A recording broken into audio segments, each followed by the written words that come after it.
Welcome back to The Big Show. It's Alex Belfield talking to my favourite people and the biggest stars, and trust me, Penny Smith is definitely one of them. That makes me sound like I'm so enormous. How do you do it? You get up at like 2 o'clock in the morning to start your day? 2 o'clock? That'd be ridiculous. I get up at 4 o'clock in the morning, 5 days a week. You say that as if 4 o'clock isn't ridiculous. It isn't as ridiculous at 2. No, when I first started doing breakfast television, I was working at Sky and I got up at 3. 3 o'clock is the middle of the night. 4 o'clock, you know, there's about a month in the middle of the year when 4 o'clock in the morning, dawn has already broken. Dawn's little curly fingers have already risen over the horizon. No, and it's actually lovely. And you're out there, the dawn chorus is in full throttle.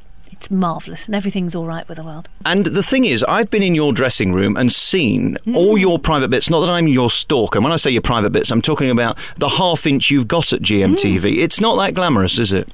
No, it isn't. Bless them. They try their best. We are allowed to tart up our little hamster cages by putting photographs of various people on the walls. But yes, no, there isn't very much space. Sometimes when it's me and Claire Nazir in particular, I have the computer between 8:15 and 9 o'clock. She has the computer before then. And then we move over, and depends, and we've only got a little bit of desk space, as you've seen, and some of that desk space is taken up with a bit of wardrobe. So we shuffle about and we kind of straddle the desk corner and we look at our squashed clothes. But no, it's actually, in a funny sort of way, I don't mind it. I look at those enormous dressing rooms at the BBC, and there are days when I think, oh, lovely. But, you know, we get on well, so it's all nice. It's cosy. And you've been doing it long enough. Is there ever a point where you want to go from the news desk to the couch and become the proper presenter? Can't believe you said that. I do the sofa between 6 and 7, as you well know, with the gorgeous John Stapleton. I'm there with me stopwatch. Don't worry about that. No, I'm talking about the bit of the programme that people actually watch. Right, that's it. Right, here it is. I'm gonna get this noose out now. I'm gonna rip your arms off and beat you to death with a soggy end. No, the News Hour is a marvellous show, and actually we get a very good percentage. We get we do very well with our News Hour. Stop bragging. I have seen it occasionally when I'm going to airports and things. Occasionally I catch you, and it is nice. Radio presenters don't generally like journalists because you always think you're a journalist, you turnip. I'm a journalist. I've been a journalist since I was 18. That's what I'm saying. We don't like you because you think you're more important than we are, yet we do most of the hour. You get what I'm saying? No, I don't know what on earth you're talking about. I put my time in. I did my work. I did my council meetings and those, oh my goodness, those endless council meetings. It's so nice not to do them. Oh, those moments when you used to get told you were doing a night job. You used to trail off Cambridge County Council, sitting there while they all blows. And then at the end, and you I don't know about you, but do you have a problem with concentration? You do. You see, I think it's funny, you know, can I mention the book After the Break, coming out in July? All good bookstores and supermarkets. And in After the Break, Katie Fisher, the putative heroine, is sitting there, or standing there, in fact, trying to take instruction from these people. And all she's thinking is concentrate, concentrate, concentrate. And that's the only thing she can hear in her head. And I used to be sitting there thinking, concentrate, concentrate, concentrate, concentrate. And I could even write shorthand whilst listening and thinking in my head, concentrate, concentrate. Look at this shorthand and think, I have no memory of them talking about that. I don't know. It's the weirdest thing. And we started in local radio together, both in the same place, Nottingham. You were at Radio Trent. Mm-hmm. No, don't forget, I started on Radio Hong Kong. Anyway, is that because you couldn't get a proper job in the UK and you had to go abroad? Couldn't get a proper job. No, it's because I left the Peterborough Evening Telegraph to go backpacking around the world and I ran out of money. Then I had to get some more money, so Radio Hong Kong took me on. How are you doing over there? I mean, are you a big star? Oh, massive, massive, massive. Yeah, I can't. I can barely get over there, but obviously because of my massive, essentially because I am massive, I couldn't get through the airport controls. No, yeah, I have no idea. I haven't been back to Hong Kong since. Funny enough. I think a future on, Hong Kong breakfast TV is for you, really.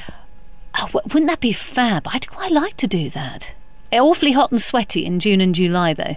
You spend an awful lot of time in a lather, getting terribly hot, and then you go into the air conditioning, get terribly cold, all this sweat. Not that, of course, I sweat, I merely glow, but the glow freezes as soon as you go into air conditioning, and then that's it, and you get a horrible cold for 2 months.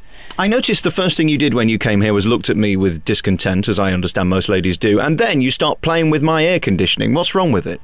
Too cold.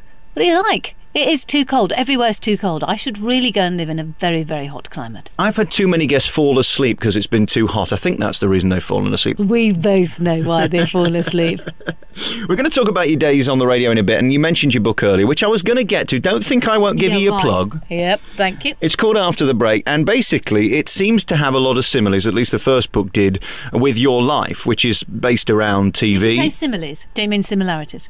You said similes. I'm a presenter, you're a journalist, and you're a pedant. I don't have to use the right words, you do. Don't start being clever with me, or I'll take the plug out. A simile and a metaphor, if you remember, a simile is when you say, as thick as a whatever. Right, okay, help me with this. So simile means what? It's usually when you've got as a something or other. And a metaphor is when it's something like you talk about foothills, despite the fact they've got nothing to do with feet. So like a metaphor would be you're now becoming as annoying as somebody off Pop Idol, something like that. Yeah, that's a simile. That's a simile? Yeah. And a metaphor would be you're now getting on my nerves as much as... No, because you're back to similes again. As much as, you see. Do you see what I mean? It's a sort of as. See, I haven't got the hang of this, have you, really? Right. No. Thank you for helping with my English. This is why I don't like journalists, you see, because you're all too smart and I'm just some daft presenter. No, you see, you've got it wrong. The reason I became a journalist was A, because I wasn't very good at anything else apart from English, and B, because I'm not very bright. I just rely on other people to say the right things. Or say the wrong things in my case to then correct me. Yeah, but it's not that's not difficult, is it? No, you could be here all day. So any other mistakes I've made that you'd like to correct at this point? Not that I've noticed, you see. Generally, it's about grammar as well. People doing aberrant apostrophes. When I say doing, that was the wrong choice of words, you see. That's the problem. One can be hoist by one's own petard. I love things like that. Hoist by your own petard. People think it's something to do with, hoist by your own clothing or something, when in fact, a petard is, now I think I've got this correct, but a petard is something that sets off a bomb. So, for example, there would have been a petard used during Guy Fawkes when he tried to blow up the House of Parliament. And so to be hoist by your own petard was when actually you'd sort of set the petard on fire and then actually blew yourself up rather than blowing up the object that you were trying to blow up. And apparently, posh does not mean port out, starboard home. I can't remember what it is. I've been given the pedant's guide to sayings, as in the ones that people think are what they are, but which actually aren't. I've forgotten there's a whole book about them. And that's posh, is it? Posh was people think that it's posh out, port out, starboard home, to do with trips to New York, but it doesn't work in so many ways. You see, I'm so thick I thought posh meant very, very thin. Yeah, she is now, isn't she? But she never was. Do you know, there I was at the O2 yesterday, watching having a look at the British music experience. And there was then it goes through all the years and everything, so you can spend happy hours going, oh, I loved that time in my life, or whatever. Or I hated it then, I was being bullied. And there's the four dresses that they wore, that the Spice Girls wore. They're quite interesting. Did you try and get into any of them? Oh yeah, that'd be quite interesting, wouldn't it? No, but the skinniest one, in fact, was Mel C. Or it looked like the skinniest one. It's a bit difficult because they're all on models, and it's surprising how many of the stars of yesteryear were incredibly either tiny or slim. Freddie Mercury, barely bigger than a hamster. And of course Mel B, I was just talking to in Las Vegas in her new show Peep Show, where she doesn't wear anything. Well, she wears a little bit of something, doesn't she? Well, it looks like she's not wearing anything. She's marvellous. Anyway, are we ever going to get you topless? What are you like? You didn't see that one coming, did you? No, I didn't. But yeah, the likelihood I could hear people switching off all over the place. What? Well, I think topless and singing, it could be your forte, because I mean we saw that, didn't we, on the BBC? The people would be able to cope with it, isn't it? Really? Why did you do that dreadful programme where they humiliated you? Oh, did they? Do you think they humiliated me? Sorry, no, you humiliated yourself. Yes, exactly. I think I did it all on my own. Well, I think it's like all these things. You think that, I mean, they did test me beforehand, and I can sing in tune. They did check, and I used to be a chorister. The thing is that singing with a microphone is different. I should have done karaoke. And then I would have been used to the fact that you can hear yourself coming back out of the speaker. You hear yourself differently, and you keep on saying, I'm singing out of tune, because in your head you're singing in tune, but out of the speaker it sounds like you're singing out of tune. And so then I was trying to change the way that it was coming out in the speakers, which was making me sound flat. I didn't get the hang of it until virtually I was kicked off. I made it to the quarterfinals, though, being the underdog. It was marvellous. And I've made a friend for life in Curtis Stigers, who is one of my favourite men of all time. He's gorgeous, handsome, and it's a shame he's got a wife and child. But anyway... You can't have everything, can you? What I do think that show did for you was make us realise even more that you're a funny person and a real person, and most journalists aren't. They try and be aloof and better than we are. I think if you said Penny Smith to most people, they'd say, oh, she's nice, and I think that's the greatest compliment. Oh, nice. Well, I'm not sure I quite like that epithet. Do you? Well, all right, nice means nothing, but all right, let me rephrase it. Yeah, that's the sort of the word that I use when I go, oh, yeah, no, they're nice. And then you can tell that people are going, oh, no, they're that dull. All right, let me backtrack from that. You've got a personality and you're funny and you're different. Do you know what I mean to most journalists who try and be toffee-nosed? Oh, I don't think they do. I think you've just met some dodgy ones, love. I think you should go out and meet some other... I've got loads of lovely journalist friends. I don't like journalists. I'm not wasting my time. You've got a chip on your shoulder. Well, I mean, they do what you do. You make me look stupid by correcting me and pick up on all my many mistakes. Yeah, but isn't that life? For goodness sake, how many people pick on me? You just have to rise to the occasion. Look, you couldn't look more foolish than me on that I was just about to say just a minute on Just the Two of Us. Could I? You didn't do bad. You were all right and everybody loved you, and that's the thing about it. Now, this book, before you interrupted me, I was going to give you a plug. Do you want a plug for your book or not? Oh, go on then. Give me one. Well, there's an offer. After the Break's in your stores from August 3rd, and it's a book basically... Oh, no, August the 3rd. That's what it says here. July. No, August the 3rd. No, I'm getting later and later. 2010, it says. Oh, no. Well, the thing is, as long as they paid you for it already, don't worry. Yeah, they have, and they pay you a bit more if you do well. Why did you want to do this type of writing instead of news stories? I've always wanted to write. Obviously I did write when I was writing on a newspaper, and then I wrote my own scripts on radio and generally on Sky. But no, I've always wanted to write, and I suppose the only thing that stopped me from writing was the fear of failure, and I wished I didn't have that. Because I think I've had it ever since I was knee-high to a flea. I have been scared of failing. And it's a horrible, horrible thing to do. It's weird, isn't it? Why would you feel like that, though? Because you're eloquent, you're pretty, obviously people like you, you're warm. There's no reason why you would fail at anything. You've got everything going for you. It would only be your own lack of confidence that would make that happen. Well, that's it then, isn't it? You've just answered the question, thanks. Well, we don't need to go any further. Hey, what is it? Your parents, your brothers, your sisters, were you bullied? Well, I think... Yes, was I bullied? I think having an older brother, actually, who beat me at everything because he was 2 years older, and he beat me at chess, and he beat me at Scrabble, and he beat me at Monopoly, and he beat me at this, and he beat me at that. He was faster, he was better at... there was nothing I was better at than he was. And... that makes it... I think that is. Maybe that's it. I don't know. I have no idea. All I know is the fact that fear of failure is a horrible, horrible thing. And I should have had it beaten out of me at a very early stage. And that, you see, is metaphorically.